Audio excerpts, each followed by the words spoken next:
Muito bem, pessoal, muito boa tarde. Está começando mais uma reunião do Lefi. Hoje, na verdade, é a reunião do Clube de Leitura do Lefi, né? Ontem nós tivemos a nossa reunião e falamos sobre o livro Amor de Redenção, da Francine Rivers, um livro fantástico. E hoje, nessa reunião, nós vamos falar sobre Liturgia do Ordinário. Esse livro que foi escrito aí pela Tish Warren, ela que é uma pastora da Igreja Anglicana, e ela trata nesse livro de várias ações no nosso cotidiano que também podem ser usados como uma forma de liturgia, e acho que mais do que liturgia, né? Uma forma de adoração, né? Escovar os dentes como um ato de adoração, arrumar a cama como um ato de adoração, beber chá, bom, no meu caso eu prefiro café, mas enfim, beber chá ou café, ou enfim, como um ato de adoração, enfim, a Tisha, ela trata todas essas questões do seu livro e olha, fantástico, maravilhoso, é um livro incrível. E já abrindo a reunião de hoje, eu gostaria primeiramente de perguntar para vocês, né, as suas impressões sobre essa obra da Tish Warren, né? Quando vocês, à medida que vocês foram lendo, né, o que vocês acharam? Quais foram as impressões de vocês a respeito dessa obra?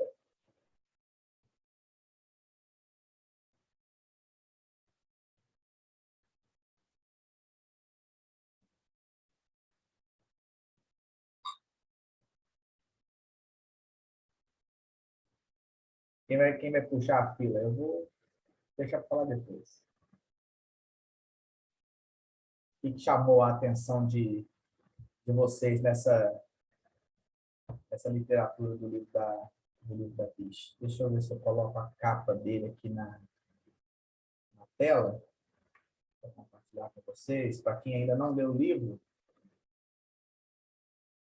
esse é o livro, tá?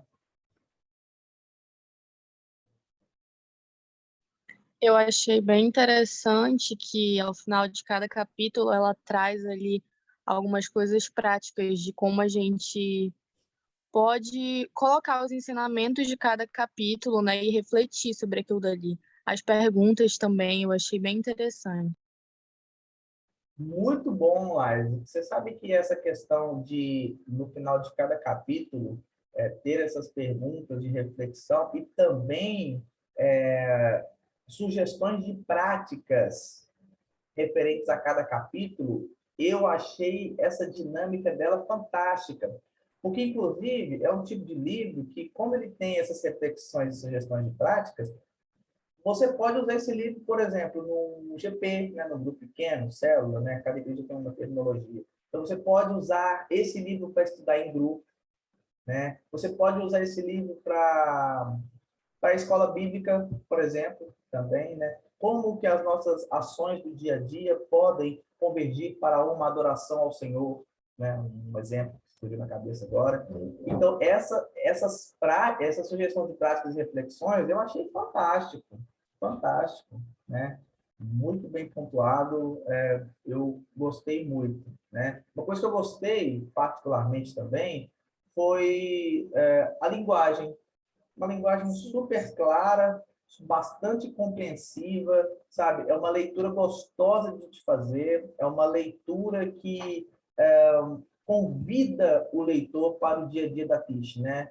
Da Tish e também das pessoas do seu convívio, nas quais ela menciona no livro, né? Então, eu achei muito legal essa questão do modo como ela escreve, né? É uma linguagem que te chama, que te convida para a leitura, sabe? Até porque é um livro pequeno, né? Então, assim, além de ser um livro pequeno e que você lê ele fácil, é um livro muito gostoso, muito agradável. Cada capítulo, geralmente, uma leitura atenta de cada capítulo é uns 30 minutos, né? Isso já contando com a parte de perguntas e sugestões de prática. Então, é um livro muito gostoso, inclusive já tem ele em audiobook. No YouTube mesmo você já consegue encontrar o livro todo em audiobook. Alguns capítulos eu ia lendo e também ouvindo, né? Então, eu ia fazendo essa leitura também. Então, eu achei muito legal a linguagem, né? Bem simples dela, bem legal. Esse livro me ensinou a não julgar o livro pela capa. Porque, apesar de ser uma capa interessante, é algo bem simplista, né? Você olha, tá, um café e um misto quente, ou um pão de forma aí com presunto, queijo. É algo muito simples, mas, pessoalmente, não me chamaria atenção se fosse um livro. Se eu estivesse numa livraria, eu não compraria esse livro, porque não me chama a atenção para comprá-lo, né? Mas o conteúdo dele, assim, sensacional, né? Então, eu aprendi a não julgar, eu aprendi muito, né? Porque sobre a simplicidade das coisas do dia a dia, né? Você vê Deus nas coisas simples, né? No simples levantar, no simples arrumar a cama, escovar os dentes e nas nossas atividades do dia, né?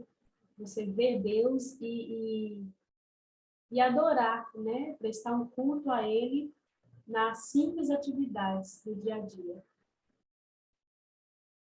Sim, é verdade. É verdade.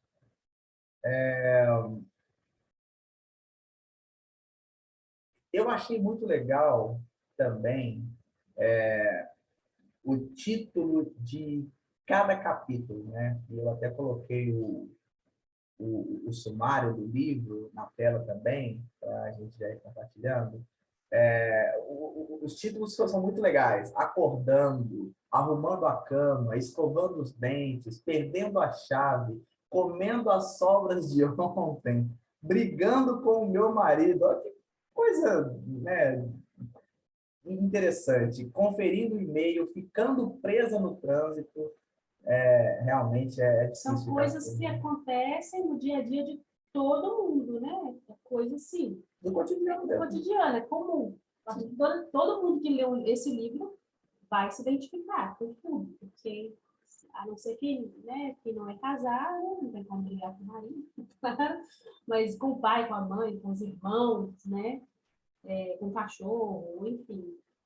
Uma das partes que mais me chamaram a atenção, assim, foi do Perdendo as Chaves, porque a gente programa o nosso dia e a gente nunca conta com o imprevisto, né? A gente sempre acha que vai acontecer tudo exatamente como a gente planejou, mas sempre acontece algo que não está ali no roteiro, né? E o Perdendo as Chaves veio para mostrar isso. Nossa, e agora? Cadê? Onde estão as chaves, né? E ensina a gente a lidar, né, com essas coisas que nós estamos esperadas. Achei bem interessante esse capítulo. Ela conta ali que ela ficou brava, que ela tentou de tudo para encontrar chaves, que ela perdeu a paz, e no final de tudo a chave estava, parece que estava no sofá, né? Debaixo do sofá. Num lugar simples. Mas foi uma situação que veio para ensiná-la, né? Assim como lá no final já no Presa no Trânsito, né? Que é outra situação que ensina e o que nós fazemos com essa situação. Como a gente reage com as situações adversas, né? A gente perde a paz, a gente esbraveja, acabou o dia. Nossa, meu dia já não é mais igual porque eu perdi a chave. E o dia estava apenas começando, né? Tinha tudo para ser um dia maravilhoso e por causa da forma que a gente vê isso, se torna o pior dia do mundo. E não é bem assim, né? A gente precisa saber encarar essas coisas pequenas, né? Como ensinamento, né? Ah, já que eu perdi a chave, deixa eu fazer alguma coisa aqui para aproveitar o meu tempo até ela aparecer. É assim que funciona. É verdade. Uma coisa que eu achei bem legal foi quando eu li esse capítulo do Ficando Preso no Trânsito, e aí ela fala a respeito de tempo litúrgico. E aí ela vai falar algo que me chamou muita atenção, e realmente, gente, é uma verdade. Embora nós tenhamos nossas atividades, enfim, a nossa vida, e embora o mundo de hoje ele acaba inserindo a gente numa situação de de tempo, eu preciso fazer 1 milhão de coisas e todo o tempo que eu tenho é pouco, produtividade, é aquela coisa maçante, tal. A gente quer acelerar tudo, a gente quer tentar acelerar ou elastecer o tempo, a gente quer ser o senhor do tempo. E aí ela vem ensinar a respeito do tempo litúrgico. Por quê? Porque essa questão do tempo, atualmente, faz com que nós sejamos muito impacientes. Nós queremos tudo para hoje, para agora, para ontem, se possível, né? Tudo imediato. E aí, de repente, quando a gente vai para o banco e se vê parte integrante de uma fila quilométrica, você, ai meu Deus do céu, você já começa a ficar irritado, você já começa a estressar. Eu falo por mim, tá, gente? Eu também sou assim, tá? E aí nós nos lembramos de que a nossa vida é uma espera constante. Nós estamos esperando pela volta de Cristo. Então, se nós vivemos a nossa vida numa constante espera por essa volta, pela volta de Cristo, pela Nova Jerusalém, nós precisamos também aprender a esperar. Nós precisamos também aprender a lidar com situações como ficar preso no trânsito, como ficar preso na fila do banco e ter que ficar ali horas e horas esperando porque precisa resolver algo, sabe? É quando você vai no supermercado e você, por mais que você tenha que escolher uma hora mais ou menos vazia, você se depara com aquela fila cheia e você, ai meu Deus, tanta coisa para fazer. Meu Deus do céu, parece que esse povo não trabalha, porque não é possível, nesse horário. Todo mundo vem. Todo mundo vem, sabe? Então, nós vivemos o tempo da espera. O tempo da espera cristã, o tempo da espera de Cristo. E nós precisamos levar essa questão do tempo da espera, da perspectiva cristã, para as demais áreas da nossa vida, para a nossa vida cotidiana, né? Então, essa questão eu achei muito legal nesse capítulo, Ficando Preso no Trânsito. Qual o capítulo mais chamou a atenção de vocês? Eu acho que os dois capítulos que me fizeram refletir muito acerca disso que você estava falando, sobre que nós somos muito mais aquilo quando a gente reage, a forma como a gente reage diz muito mais sobre quem nós somos do que a forma como a gente age. Porque quando a gente age, a gente é muito racional, a gente pensa nas consequências, mas são essas pequenas coisas do nosso dia a dia que falam muito sobre o que há dentro da gente, o que há no nosso coração, esse pecado que é constante, sobre esse homem que ele ainda é muito carnal, ele precisa todos os dias ser levado, nossa mente ser levada cativa a Cristo. Então, eu achei muito interessante que são esses dois capítulos, o Perdendo a Chave e o Brigando com Meu Marido, né? Que fala sobre como em questão de segundos a gente se mostra uma pessoa completamente diferente daquilo que a gente diz para os outros. Ah, eu me comporto assim na frente dos outros, né? De uma maneira muito racional e tudo, mas é nesse momento, quando eu brigo com meu marido, que, meu Deus, eu me transformo em uma outra pessoa, e isso diz muito sobre aquilo que nós realmente somos, e aquilo que Deus, ele sabe que nós somos.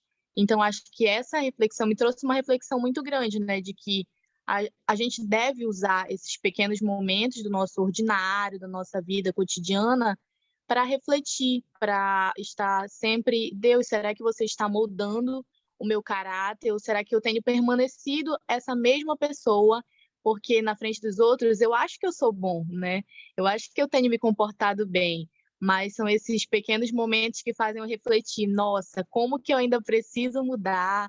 Como que eu ainda preciso me tornar alguém mais paciente, alguém mais compreensivo? Como eu ainda sou tão orgulhosa e não consigo perdoar com facilidade. Então, acho que essa vivência, né, principalmente com o outro, faz a gente refletir muito sobre quem nós somos e quem Cristo tem nos transformado, né? Eu achei muito interessante.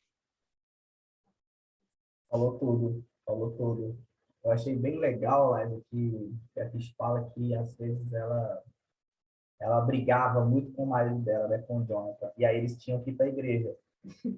E aí, da igreja anglicana, o sacramento, né, a ceia, ele se dá todo o culto. Então, todo culto tem a parte do sacramento. E aí, na parte do sacramento, ela olhava para ele, e aí eles iam lá para fora, e os dois conversavam, e eles pediam perdão um para o outro, e eles voltavam para participar do sacramento, né, dessa liturgia do culto anglicano. E eu acho muito legal isso, né? Nós precisamos promover a paz primeiro dentro da nossa casa, né? Nós precisamos dentro de nós, essa reflexão, essa paz, essa obra cotidiana do Shalom, né? Como fala o subtítulo do capítulo, isso precisa se dar em nós em primeiro lugar, sabe? Esse capítulo também chamou muita atenção, né? Eu fico pensando, poxa vida, imagina, a Tish hoje ela é pastora, né?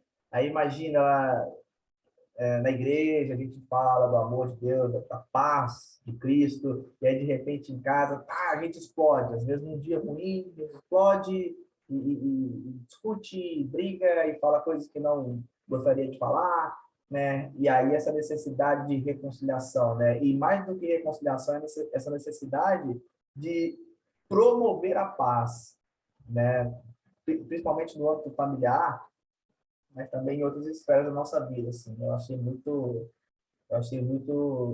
legal. Tem outros capítulos que também me chamaram muita atenção, mas eu vou falar deles depois, tá? Marquinhos, tem algum capítulo que você leu até agora e te chamou a atenção?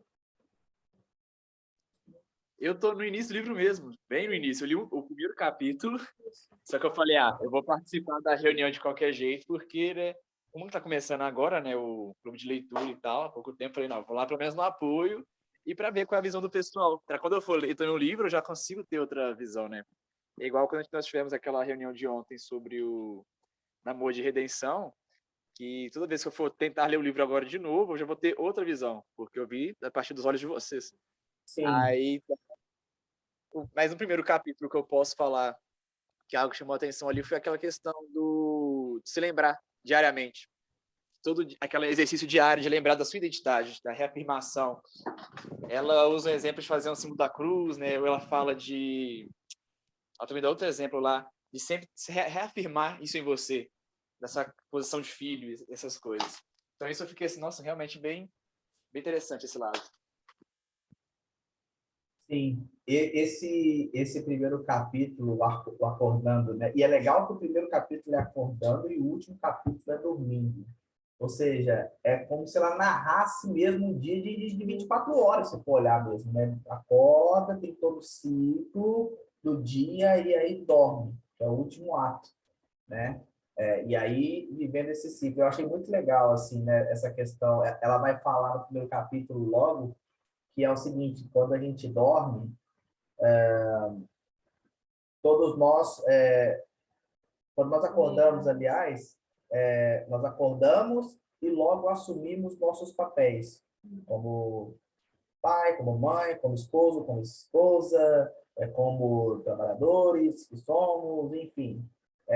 Mas quando nós dormimos, não. Quando nós dormimos, nós nos despimos desses papéis e aí nós estamos na mesma posição de igualdade. Quando a gente dorme, não tem papel ali. Nós não estamos no exercício de algum ato, não. Todos estão na mesma posição, igual a todo mundo. E uma coisa que é legal é essa lembrança de que somos filhos mesmo, né? E aí ela deu até algumas sugestões de prática. Uma delas é, por exemplo, acordar e fazer o sinal da cruz, né? Outro não sei, passar a mão num recipiente de água para lembrar do batismo, né? E essas memórias, essas lembranças, elas precisam ser vivas em nós, né? Essas lembranças precisam ser vivas para lembrar quem nós somos em Cristo Jesus, né? Então, quando se fala o sinal da cruz, né? Em algumas Em algumas religiões é normal esse simbolismo do sinal da cruz. Ou quando nós temos o contato com a água e logo nós já lembramos acerca do batismo, né? Da nossa regeneração, né? Do nosso nascer de novo. Então, eu achei muito legal essa questão do acordando, né? Esse primeiro capítulo já de cara já me chamou a atenção. Eu lembro que quando eu li o primeiro capítulo, eu já logo comentei com a Pamela, né? Que a Pamela já estava alguns capítulos à frente do que eu. E aí eu já, nossa, gostei e tal, né? Achei muito legal essa questão do acordando. Tem um outro capítulo também aqui, que é logo depois, que é o arrumando a cama, né? E aí, assim, no meu caso, eu acordo primeiro que a Pamela. Então, não tem como eu arrumar a cama, necessariamente. Mas, geralmente, quando eu acordo, eu arrumo a cozinha. Eu vou lavar a louça. E aí, esse ato de arrumar, ele tem um significado muito grande no sentido de colocar em ordem o caos que se apresenta ali, né? E ela usa exatamente esse termo. A cama está desarrumada, ou então, no meu caso, a louça está suja sobre a pia, e aí eu me deparo com aquele caos, e aí eu começo a organizá-lo, a colocá-lo limpo, a colocá-lo em ordem, né? A nossa vida também é a mesma coisa. O caos que é a nossa vida, de repente a gente para e a gente vai colocando as coisas no lugar, né? Então, arrumar a casa também é uma forma de adorar ao Senhor, de remeter a lembrança de Cristo, né? Com essa arrumação, né? Da casa, da cama, da cozinha, enfim, cada um com a sua realidade. Eu achei muito, muito legal esse arrumando a cama. Achei muito top, muito top. Achei legal também sobre essa parte, né, nós não sermos, quando a gente acorda, a gente não está mais nesse papel, né? A gente não é mais o pai, a gente só está acordando ali, né, naquele momento. Mas, independente de tudo isso que a gente pelo aquilo que a gente faz, nós ainda continuamos sendo filhos de Deus.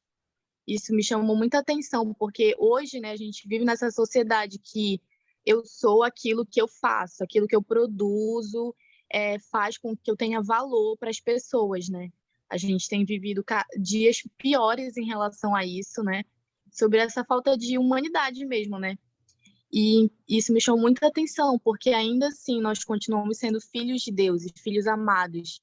Então, quando a gente acorda, mesmo quando a gente não é nada para ninguém, a gente não representa nada naquele momento, mas Deus ele está falando que somos filhos e filhos amados, não porque fazemos alguma coisa, mas porque é da nossa natureza, porque Ele nos criou e somos filhos dele, filhos amados dele, ainda que não estejamos produzindo nada, ainda que a gente nem tenha agradecido, ainda que a gente não tenha feito nada, mas nós somos filhos amados de Deus. E é muito interessante, né, isso que ela fala, da gente estar se relembrando todos os momentos disso, que é muito comum a gente viver, né, nossa rotina e se esquecer, de fato, acordar naquele momento de o que eu estou fazendo da minha vida, o que eu sou, e sentir uma tristeza, né, algo assim. E é aquilo que Jeremias fala, né, trago à memória aquilo que me dá esperança, aquilo que traz esperança para mim. Eu estava até refletindo no nosso grupo, né, nossa célula que a gente tem essa semana, e na quarta-feira a gente estava falando um pouco sobre isso, sobre relembrar quem Deus é. Porque quando a gente relembra quem Ele é, a gente entende o Deus a quem a gente serve. Às vezes a gente acaba com o nosso ordinário, com a nossa rotina, diminuindo Deus, a nossa característica humana, né? Esquecendo da grandeza que Ele é e de tudo aquilo que Ele é mesmo. E quando a gente traz à memória aquilo dali, aquilo traz uma esperança tão grande que é algo muito sobrenatural. Não sei se vocês já pararam para ter, se vocês já tiveram alguma experiência assim de sentir, olhar para Deus e ver a grandeza dele e sentir uma esperança tão grande do amanhã e de quem você é, de você se sentir pleno em quem você é, em Deus. e sentir que tudo vai ficar bem, porque Deus está no controle de tudo, e Ele é, e eu não preciso me preocupar com o que eu estou fazendo ou não fazendo. Tenho a certeza de quem Ele é, e eu achei muito interessante essa parte também. Eu achei incrível isso que você falou, Laís, porque ele se conecta muito com o último capítulo, que fala exatamente do descanso. E aí a Kate vai falar exatamente isso. A Kate vai falar, olha, quando nós estamos no descanso, não significa que Deus não está agindo.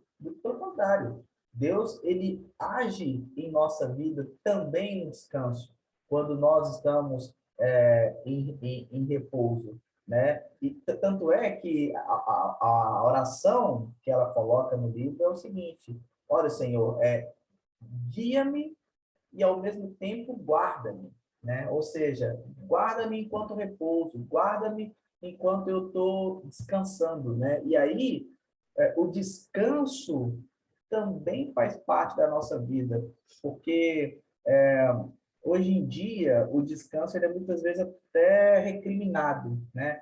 Porque nós precisamos produzir, porque nós não podemos ficar parados, e não sei o quê, não sei o quê, e isso acaba nos levando a um esgotamento, sabe? Nós vemos, inclusive, pastores esgotados, ministros esgotados, pessoas nos seus locais de trabalho super esgotadas, porque elas não conseguem se dar o descanso. E o descanso também é necessário para o nosso corpo, porque o descanso, ele mostra que nós não somos ilimitados. O descanso mostra que nós somos fracos, que nós precisamos de descanso. O descanso nos mostra que somos humanos, que nós precisamos do descanso, desse tempo de descanso que Deus nos proporciona. Sabe? E nós precisamos respeitar isso. Nós não podemos lutar contra isso. Muito pelo contrário, sabe? Muito pelo contrário. E aí ela conecta essa questão do descanso, do Shabbat, de uma forma maravilhosa, né? Esse último capítulo, né? Eu dormi, eu li ele hoje, né? Eu li ele, terminei de ler o livro, na verdade, agora na hora do almoço. E fantástico, assim, esse final dela, ele diz muito para nós, né? Principalmente hoje em dia, em que se preza produtividade. Você tem que produzir. Não, porque 24 horas é pouco, eu precisava de mais tempo, eu preciso trabalhar mais, eu preciso criar mais, sabe? E a gente esquece de desacelerar, sabe? A gente esquece que parar um pouco também faz parte, né? Existem famílias que se acabam justamente porque não priorizam descanso. Famílias que não priorizam um tempo de se desconectarem do mundo virtual ou do seu trabalho para ficarem um tempo juntos, como família mesmo, vendo um filme, passeando, sabe? Então... Uma geração que cria muito conteúdo, mas não tem conteúdo, né? Não cuida do seu próprio conteúdo. Sim, sim. Cria-se muito, mas às vezes não tem tempo de usufruir daquilo que cria, né? E isso é bem interessante. Deixa eu dar uma olhadinha no chat aqui, né? Deixa eu ver aqui. Tá a tela para vocês também, né? Isso que a Liza, Matheus está falando aqui, né? Isso que a Liza pontuou é muito interessante. Às vezes tentamos buscar o significado da nossa existência nas nossas próprias ações, naquilo que fazemos. A realidade é que o nosso significado só faz sentido quando é atrelado diretamente a Deus. Exatamente, Matheus, exatamente. Nós só conseguimos encontrar sentido na vida quando ela é direcionada a Deus. Senão, não adianta, é o fazer pelo fazer, é o viver pelo viver, sabe? E aí chega uma hora e isso já não é mais suficiente. E aí a gente entra muito na questão do vazio existencial, né? O Juan até teve uma reunião do NEFI de filosofia sobre isso, né? O vazio infinito, vazio existencial. É muito por conta disso, né? O descanso é bíblico, né? E aqui Mateus continua, né? O descansar não é só físico, mas o mental também, lançando as preocupações e emoções diante de Deus. Mas é isso mesmo, tá, Mateus? Assim, embora você ainda não leu o livro, né? Leia, porque é muito bom e é nessa linha que você está falando mesmo, tá? Nós precisamos deixar cada dia com seu próprio mal, né? Não ficar antecipando. Às vezes a gente deita e, ai meu Deus do céu, amanhã eu preciso fazer isso, eu preciso fazer aquilo. Ah, isso eu não consegui fazer. Ah, gente, não, não.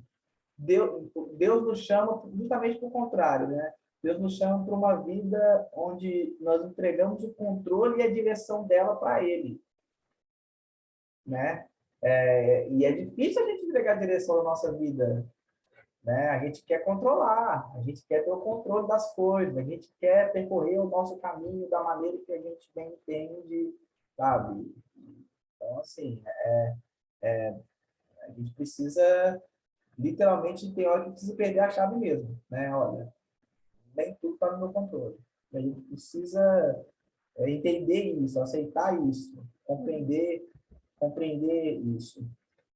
Uma questão que eu achei legal também é a questão do conferindo o e-mail.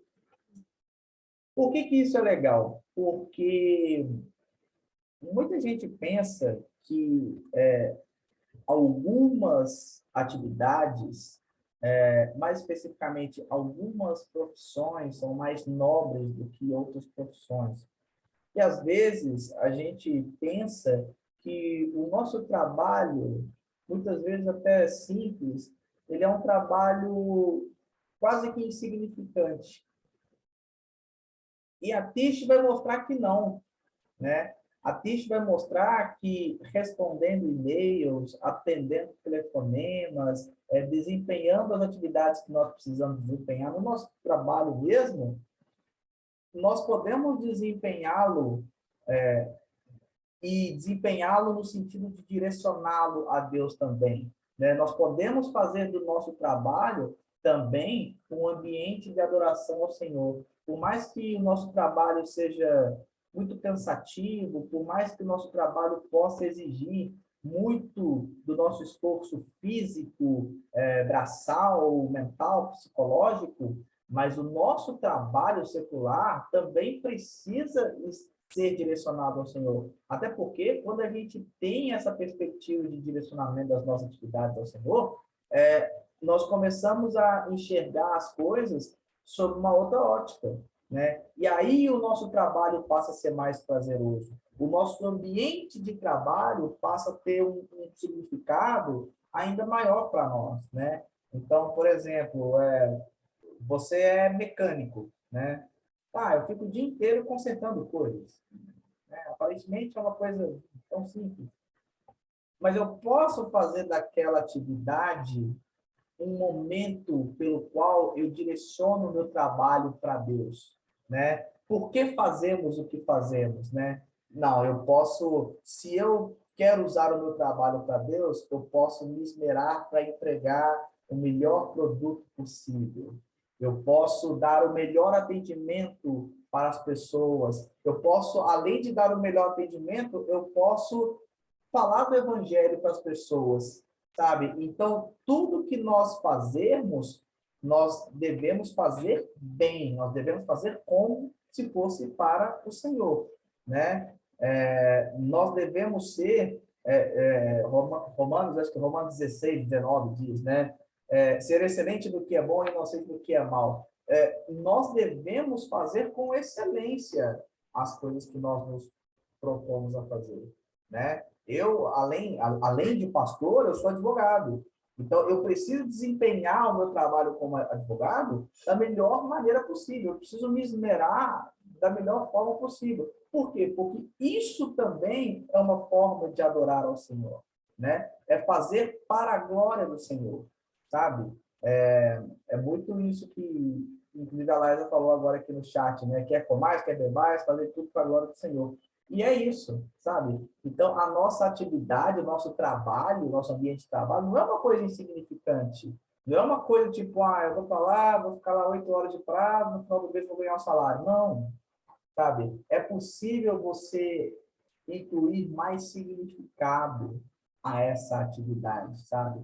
Por mais que ela seja cansativa, por mais que você já esteja há muito tempo nesse lugar, por mais que o ambiente, às vezes, não seja um ambiente muito fácil em termos das pessoas, mas nós podemos inserir essa questão da adoração no nosso ambiente de trabalho, né? E aí a Laila até comentou aqui no chat, né? Aquele belo discurso, né? Do secular versus religioso. É exatamente isso, sabe? As esferas da nossa vida, elas têm um único centro. Elas têm um eixo central que é Cristo, sabe? Então não tem distinção. Do mesmo modo como eu sirvo na igreja, do mesmo modo como eu sirvo, do mesmo modo que nós servimos no reino de Deus, nós precisamos servir também na sociedade.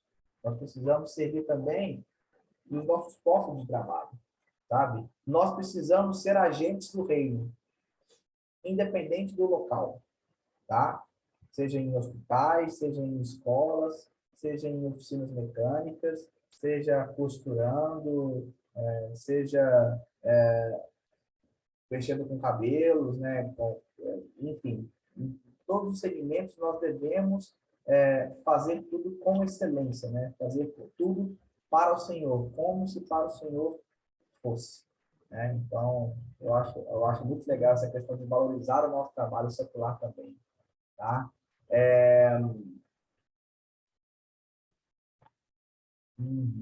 Isso. Estou vendo os chats aqui, estou relendo aqui para ver se eu esqueci de alguma mensagem, mas por enquanto não. Além disso, além desses capítulos, né, que a gente já deu uma pincelada aqui, algum outro capítulo que nós não mencionamos aqui e vocês acharam interessante? Ou então algum fato narrado que vocês acharam interessante? Eu achei Teve esse das sobras. Também eu achei bem interessante.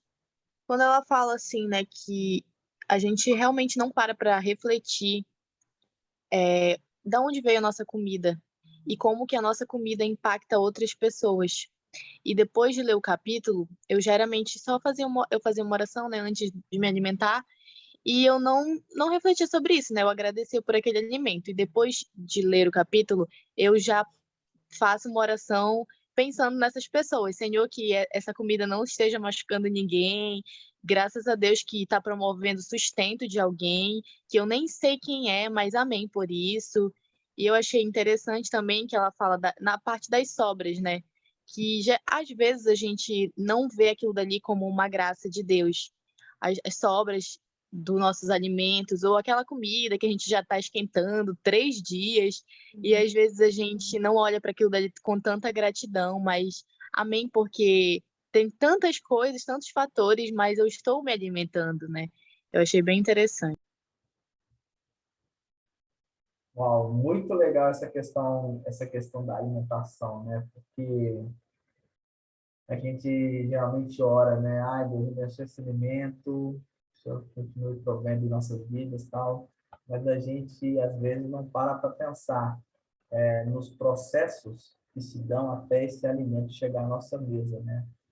E, às vezes, nesse processo, pode haver um abuso na exploração do trabalho, por exemplo. Às vezes, as pessoas que fazem parte da cadeia produtiva não têm acesso a esse alimento que elas ajudam a levar para a nossa mesa, sabe?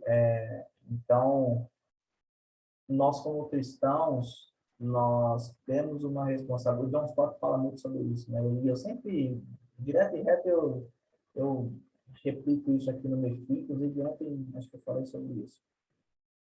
Além da responsabilidade espiritual que nós temos, né, como cristãos, como igreja, nós como igreja cristã, nós também temos uma responsabilidade social. Então, esses problemas, eles também nos afetam. Nós não podemos ficar alheios a isso. Até porque não tem como, né? Todos nós estamos inseridos dentro de uma comunidade. de uma sociedade. Então, direta ou indiretamente, isso nos afeta, isso nos atinge de algum modo. Então, nós, como cristãos, precisamos nos posicionar, né? E realmente, assim, nós devemos... A Fish, ela destaca isso. Nós precisamos, às vezes, reordenar a nossa oração nesse sentido, né? Senhor, que todos aqueles que participaram da cadeia produtiva para que esse alimento chegasse à nossa mesa, que essas pessoas também tenham acesso ao alimento. Que essas pessoas não sejam vítimas de exploração ou qualquer outro abuso para que elas possam fornecer esse alimento a nós, né? É muita questão da justiça social, né? E a justiça social ela deve ser buscada por nós como cristãos, né? E nós precisamos valorizar o alimento que está à nossa mesa, né? Tem dias que a gente olha para o prato de novo, mas aí a gente precisa parar e pensar, né? Poxa vida, tem gente que não tem isso. Tem gente que Graças dá... a Deus de novo. Graças a Deus de novo, sabe? Poxa vida, eu já vi tanta gente com atos de ingratidão. Nossa, mas de novo, ontem eu já comi isso no almoço, e hoje de novo, sabe? É um pensamento tão pequeno, sabe? Tão superficial. Nós devemos valorizar, sabe? O pão de cada dia, sabe? O que nos sustenta. Uma coisa muito legal que a Pis fala no livro é o seguinte: é claro que tem alimentos que eles marcam até mesmo a nossa papila gustativa, né? Então, de vez em quando, a gente come uma pizza saborosa, um bolo delicioso, né? Mas o que nos sustenta todos os dias é o arroz com feijão. É o arroz com feijão que nos dá a base ali, que nos dá energia para a gente produzir, para a gente trabalhar, para a gente fazer as nossas atividades do cotidiano, sabe? Então, nós precisamos valorizar mais o alimento que realmente nos sustenta. E não valorizar somente o alimento extraordinário que a gente come ou bebe de vez em quando, sabe? Um ponto de vista também, nesse capítulo, né, um ponto de vista diferente é que, às vezes, na correria do nosso dia a dia, a gente não presta atenção no que estamos colocando no nosso corpo. Que entra aí a questão nutricional, né, dos alimentos. Marquinho aí é o nosso futuro nutricionista. E isso é real, porque na correria a gente opta por coisas práticas, coisas fáceis, e nem sempre essas coisas são nutricionais, são coisas que agregam valor para o nosso corpo, enfim. E isso também, e nós pecamos também quando nós só colocamos o que não presta no nosso corpo, né? Ela cita ali que ela comida requentada de vários dias, e o enlatado, que o enlatado é terrível, né? Nossa, Nada embutidos. nutricional, né? Os embutidos. Então, assim, é um pecado quando a gente começa a só colocar o que não presta no nosso corpo. Nós não estamos cuidando, né, do corpo, do templo, né? Aquela coisa de tomar cuidado mesmo. Não é você ter uma vida fit, não é você comer só alimentos assim, não é isso. É minimamente esse cuidado. Espera aí, né? Como que eu estou me alimentando? Eu não preciso ter tanto tempo para preparar uma comida que é nutritiva. Tem coisas mais fáceis, né? Uma fruta. Existem formas de você cuidar da sua alimentação e formas mais práticas, né? Tem como você ir agregando isso aos poucos. Isso veio muito assim, trouxe muitas verdades assim para minha vida também. Muito legal. Uma saladinha. Comer uma salada, que é muito interessante, né? Não sei o que você olhou para mim, então, mas já falei que Bolo de festa, né, Lincoln? Bem grande. Como é que é? Você tá Bolo de sabendo desse festa. bolo? Não, Fiquei sabendo ontem do bolo. porque assim, eu priorizo muito essa questão de alimento, né? Então, tipo assim, tem coisas que eu preciso... Gente, já passei da casa dos 30, né? Já tô com 100 anos, eu faço 35. Então, eu preciso ingerir alimento, né, que não vai alterar colesterol, triglicérides. Então, alimentos que podem contribuir para esse aumento, eu tenho esse cuidado de evitar, né? Por exemplo, alface, não posso. Tomate, não posso também. Por quê? Porque são coisas que, opa, pode me causar algum problema. Agora, uma coxinha, já dá. Um bolo, já também, sabe? Já cai melhor, entendeu? Uma carne, já dá uma... beleza, foi, entendeu? Nossa, a gente vai... Tem que reler, né? Reler o livro.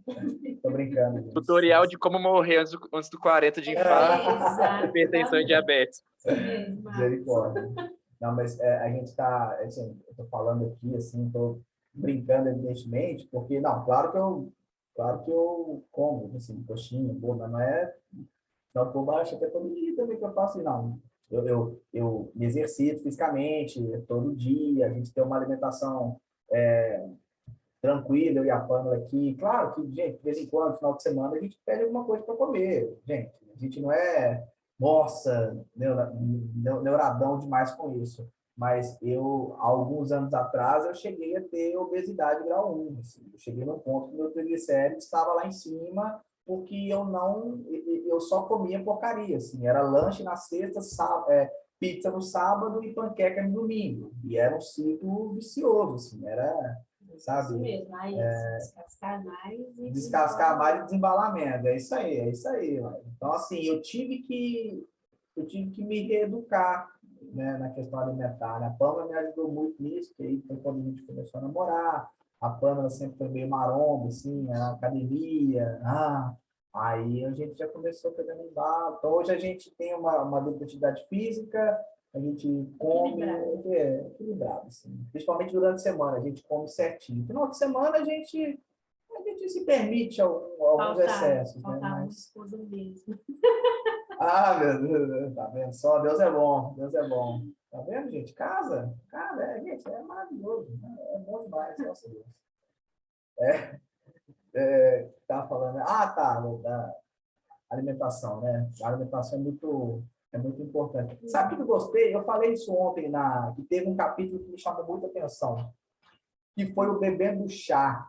Porque eu descobri que o café veio dos monges etíopes lá. E esse negócio do bebendo chá... Por causa da cor, não sei o que lá.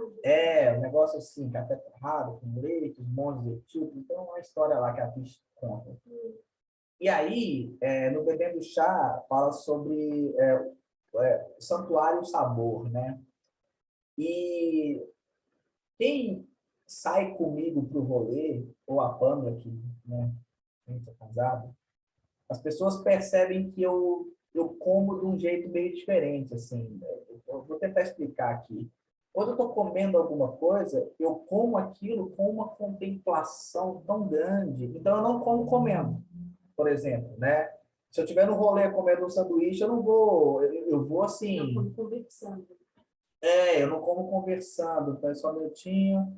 A Laísa vai ter que sair porque tem ensaio na igreja. Ô, Laísa, muito obrigado, viu, querida, pela sua participação, tá bom? Deus abençoe, foi top demais. Bom ensaio para você. Fique ligadinho lá no grupo de leitura, tá bom? Da nossa próxima leitura, viu? Opa, caiu aqui. Tchau, Laísa. Fique com Deus, querido. Deus abençoe. E toda vez que eu vou comer alguma coisa, eu tento saborear ao máximo, sabe? Eu não só engulo, não é só para matar a fome. O alimento, para mim, ele tem um significado especial. Um significado de adoração mesmo. E eu acredito que, além de nós nos preocuparmos em ter uma alimentação saudável, além de nós nos preocuparmos também com o processo de produção e fornecimento do alimento até ele chegar à nossa mesa, o alimento ele precisa ser realizado como uma forma de contemplação mesmo, né? Não é gula, mas é uma contemplação do sabor, o sabor até mesmo como arte, o sabor como, nossa, Deus é tão maravilhoso que Deus me proporciona papilas gustativas para sentir sabor das coisas e esse sabor, ele mexe com os meus sentidos, né? Ele mexe com as questões sensoriais do meu corpo, sabe? E isso é maravilhoso, isso é fantástico, sabe? Comer também precisa ser uma forma de adorar a Deus, né? Comer também precisa ser algo contemplativo, igual a gente contempla uma obra de arte, igual a gente ir num museu, numa biblioteca ou numa igreja antiga e contemplar aquela arte, né? Contemplar o belo, né? A alimentação nossa também compõe esse belo, né? Então, é muito legal. Acho muito legal essa questão do alimento, né? Quando é café, então, nem se fala, né? Daqui a pouquinho, né? Tomar aquele café maravilhoso. O cheiro do café, meu Deus do céu, sabe? Então, a gente também precisa exercer a nossa gratidão e contemplação também no modo como nos alimentos que nós comemos, né? E aí ela ela traz isso muito bem ali no capítulo 10, né? Bebendo o chá, né? Outra coisa que eu achei legal é o Ligando para uma Amiga, o capítulo 9. Por que eu achei o capítulo 9 legal? Porque o capítulo 9 ele vai nos remeter a uma coisa que é essencial para a vida do cristão, e inclusive ele é considerado uma disciplina espiritual, que é comunhão. Nós somos chamados à comunhão. Nós somos chamados para estar uns com os outros. Nós somos chamados para conviver, né? É impossível ser feliz sozinho. E no ponto de vista de não interagir com nada nem ninguém. Nós somos seres relacionais. Nós fomos criados por Deus para nos relacionarmos uns com os outros e, através desse relacionamento, edificar a vida uns dos outros, né? Então, e aí ela até sugere como prática no final do capítulo, né? Olha, ligue para algum amigo que você já não conversa há um bom tempo, converse com ele, fale com ele, né? Relacionamento, comunhão, significa estarmos sentados na mesma mesa junto com Cristo. E quando a gente tem essa percepção, gente, é maravilhoso, sabe? Porque tem pessoas que a gente olha e, no primeiro momento, nós não queríamos estar em comunhão com elas, né? Às vezes tem uma pessoinha bem chata no nosso rolê, você fala, nossa, Deus do céu, nossa, que mala, que prega. Mas aí você lembra do fator comunhão e aí você passa a olhá-lo de uma maneira diferente, você passa a observá-lo mais, e aí você passa a interagir mais, e aí você se coloca mais próximo, né? Então, esse fator comunhão, ele é muito importante. Nós vivermos em comunidade é muito importante. Nós, como cristãos, fomos chamados a viver uma vida de comunidade. Quando nós vemos a igreja primitiva, né, os primeiros cristãos lá em Atos 2, né, 42 e 47, nós vemos exatamente isso, né? O quanto eles prezavam a comunhão, o partir do pão, né? Estarem juntos na mesma mesa, sabe? E essa também precisa ser uma das tônicas da nossa vida, sem sombra de dúvidas, né? Então, a comunhão. Fomos chamados para a comunhão, né? Fomos chamados para estarmos juntos, né? Fomos chamados para viver uma vida de comunidade, uma vida de congregação mesmo, né? Como a Tishi fala no dela, né? Então, isso é muito legal, muito bom mesmo, tá? Alguém quer falar alguma coisa, pessoal? Matheus, Marquinhos, amor? Tranquilo? Alguma dúvida?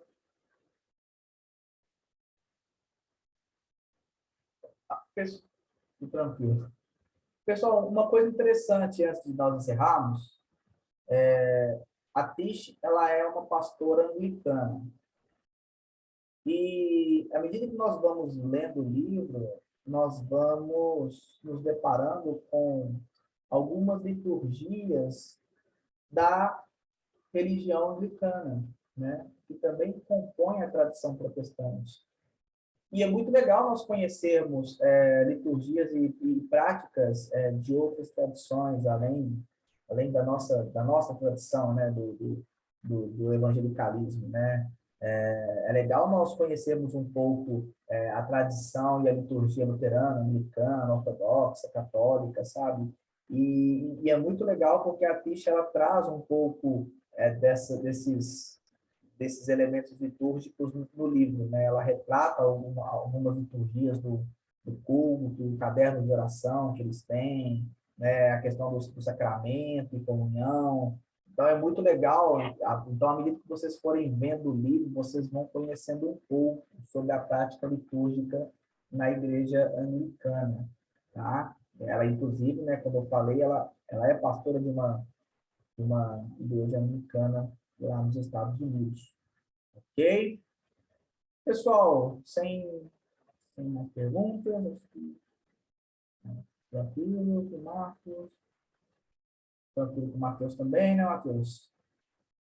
Bom, essa semana, fiquem atentos lá no WhatsApp do Clube de Leitura, tá bom? A Poli vai lançar lá as 3 opções de leitura para nós fazermos a votação e escolhermos qual livro iremos ler ao longo do mês de maio, tá bom? Então, fiquem ligados lá no Clube de Leitura e fiquem ligados também na programação do NEFI, tá bom? Nas nossas reuniões das outras linhas temáticas do NEFI também, tá bom? E, por fim, pessoal, leiam, tá bom? Leiam o Liturgia do Ordinário, da Tish Warren, tá bom? Leiam também, Matheus, você que não leu também, o Amor de Redenção, da Francine Rivers, que olha, incrível, tá bom? Leiam, e eu tenho certeza que a próxima leitura do NEFI também será uma leitura que irá nos edificar muito, e é legal a gente ler em conjunto e nós trocarmos ideias, né? Nós compartilharmos as nossas impressões acerca dessas obras, né? É muito legal, a gente aprende com as impressões individuais uns dos outros, né? Isso é muito importante para o nosso crescimento, é muito importante para aprimorar ainda mais o nosso ato de leitura, e principalmente é muito bom ter um ambiente pelo qual nós podemos compartilhar essas impressões de leitura, né? E ele agora nos proporciona esse espaço no nosso clube de leitura, né, coordenado pela Poli, né? Tá bom, pessoal? Galera, muito obrigado pela participação de cada um de vocês. Fiquem com Deus, fiquem atentos lá na nossa programação do NEFI e ajude-nos a divulgar o NEFI nas suas redes sociais e também grupos de WhatsApp, tá bom? @NEFI Estudos lá no Instagram. Beleza, pessoal? Fiquem com Deus. Grande abraço a todos. Abraço, Matheus. Abraço, Marquinhos. Fiquem com Deus. Tchau, tchau, pessoal.